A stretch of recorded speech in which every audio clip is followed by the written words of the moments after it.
there, fellow marketers, Professor Wolters here, and today we're here in North Georgia, and we're going to talk about influences on consumer experience. And there are individual influences, there's social influences, there's contextual influences. There's a lot of things that really influence consumer experience. And we actually have a few other videos that go into other topics. In this one, I just want to focus on three specific things. One is individual influences, the demographics, the personality, the perceptual difference that people have. I mean, think about it. I'm an old professor, right? And how I see the world is going to be different than how my college students see the world, right? So you have this kind of different thing out there. I mean, is the glass half full or the glass half empty? I mean, think about it.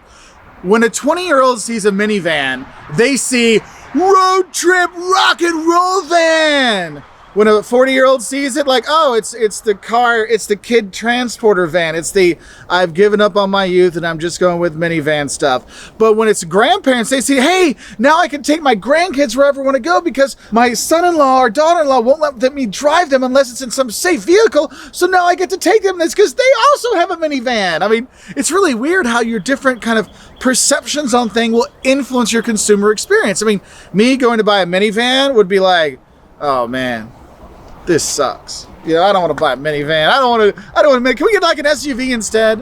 Whereas think about it, you're young, like, dude, minivan? Yeah, that's what my mom drove, but dude, I can get all my buddies in there. That's great.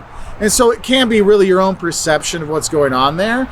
Now, another thing you want to look at is what we call social influences, okay? So how other people kind of influence our purchases. I mean, think about it. The fact that LeBron sponsors something like, heck yeah, I want to be a part of that. He's the man. He's awesome, right? So you have that.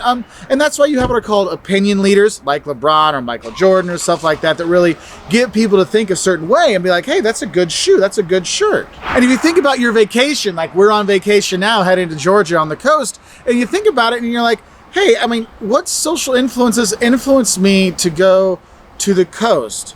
Well, you know, we've got friends that live down there, and it's kind of like if you're going on vacation, if you go someplace that's not like cool, sometimes you feel like, are my friends going to think I'm a loser and not go to someplace cool for vacation?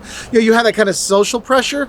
But think about it. How did you pressure your parents when it was vacation time when you were younger, right? It's like, but Mom, I want to go to Disney World. I want to go to Cedar Point. Let's hit Great America. Come on. And they're like, but we want to go see museums. And they did do stuff. So you have that social kind of influence on people for their experience. And that's why you have a lot of influencer marketing going on in terms of consumer experience, in terms of influencing consumer experience. You have what's called this aspirant group, the people that you aspire to be or to be like or to have experiences like them.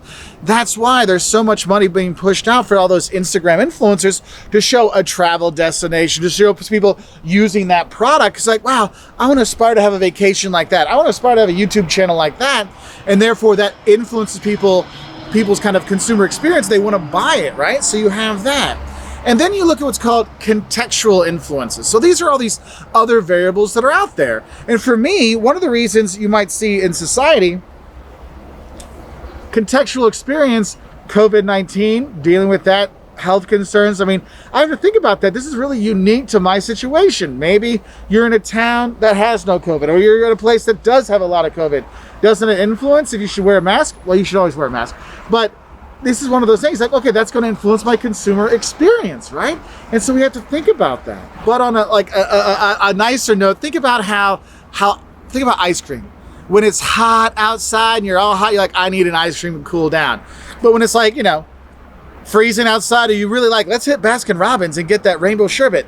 No. Okay, so that kind of context will influence people's purchasing.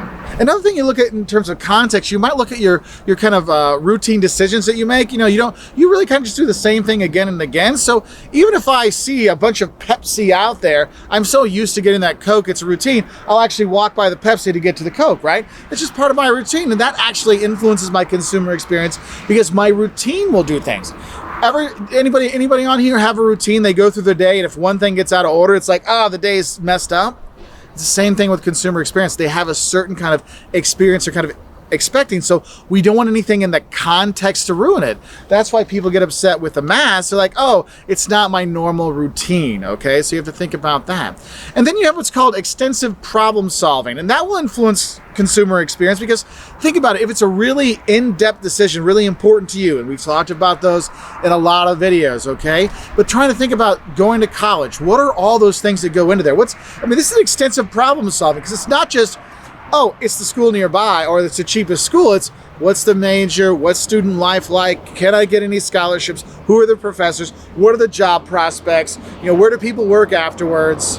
All of that will influence what we do, okay? So you have to really think about it and put it together, and that's going to influence your consumer experience, because think about it, those of you that did a lot more research about your university were ready to take on and get all those student organizations and all the restaurants and stuff like that, whereas people that just showed up the first day and go, hey, where do we have breakfast? Like, no, you want to go to this restaurant at school, and then on Wednesdays it's steak night here. You want to do things like that. So I hope this helps you know a little bit more about some of the influences on consumer experience. We have a lot more videos that go into this as well, so check those out. So I wish you all the best, and bye from here in North Georgia.